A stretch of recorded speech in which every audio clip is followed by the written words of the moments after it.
Je répondrai déjà à cette question catégoriquement non. Pourquoi j'ai dit non? Parce qu'il y a aujourd'hui la confusion entre la possession, l'obsession et la dépression. L'homme est tripartite, c'est le 1 Thessaloniciens 5, 23. Il est constitué de l'esprit, l'âme et le corps. Maintenant, quand on parle de la possession, ça c'est le domaine de l'esprit. Quand on parle de l'obsession, c'est le domaine de l'âme. Et quand on parle de la dépression, c'est le domaine du corps. Maintenant, toute influence extérieure que le diable exerce sur nous, c'est ce que nous appelons l'oppression satanique. Maintenant, tout enfant de Dieu, né de nouveau, au niveau de son esprit, c'est là où tout s'opère. Son esprit est régénéré. Son esprit devient l'habitation de Dieu. Son esprit devient le temple du Saint-Esprit. Dieu vient maintenant tabernacler dans notre esprit. C'est là où nous disons, dans Galates chapitre 2, le verset 20, « J'ai été crucifié avec Christ.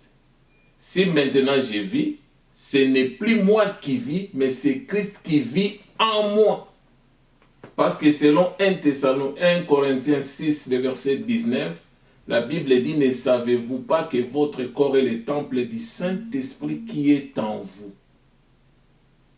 Mais maintenant, un chrétien peut avoir des problèmes au niveau de son âme et au niveau de son corps.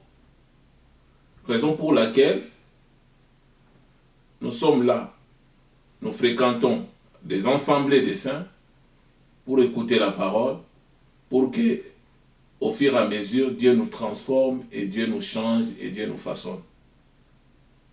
Mais un chrétien ne peut pas tout le temps passer par la délivrance, parce que la délivrance d'un vrai enfant de Dieu s'est fait une seule fois et Dieu vient habiter en lui.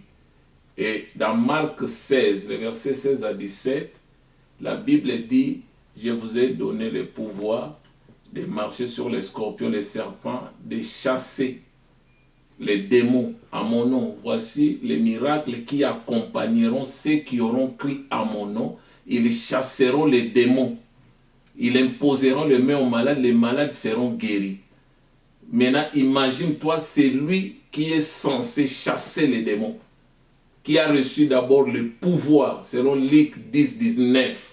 Et il a reçu la puissance lors du baptême dans le Saint-Esprit. Il est censé délivrer les autres, mais il doit maintenant lui-même passer périodiquement la délivrance. Donc ça n'a pas de sens. Donc c'est que si tu passes régulièrement en délivrance, tu n'es pas encore né de nouveau, tu n'es pas encore un vrai chrétien. Parce que c'est un vrai chrétien qui est censé délivrer. Ce n'est pas l'apanage des pasteurs. Tout enfant de Dieu né de nouveau, Marc 16, les versets 16 à 17, les concerne. Il peut imposer les mains aux malades, les malades seront guéris. Il peut chasser les démons au nom de Jésus-Christ. Il peut faire des délivrances. Donc ce n'est pas à lui de passer régulièrement à la délivrance, mais lui peut délivrer les gens. Que Dieu vous bénisse.